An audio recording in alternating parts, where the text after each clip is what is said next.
விமர்சனத்தை தாங்கிக் கொள்ள முடியாத கோழை முதலமைச்சர், விஷச்சாராய சாவுகளை தடுக்க துப்பில்லாத ஸ்டாலின் அரசு இன்று ஆர்ப்பாட்டத்தை தடுப்பதா? இந்த தமிழகத்துல மக்கள் ஒண்ணு புரிஞ்சுக்கணும். நீங்க 40க்கு 40 ஓட்டு போட்டதே உங்களை கொல்றதுக்கு தான் இந்த அரசாங்கத்துக்கு அனுமதிங்கிறத மக்கள் புரிஞ்சுக்கணும்.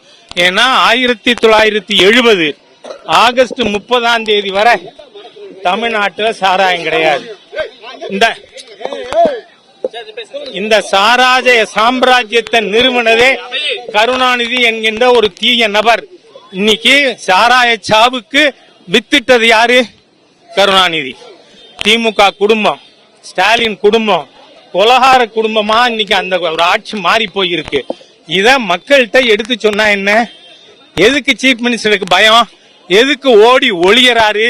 ஒளிஞ்சுகிண்டு காவல்துறை குண்டர்களை வச்சுக்கொண்டு பாரதிய ஜனதா கட்சியினுடைய தொண்டர்களை தடுக்கிறதா?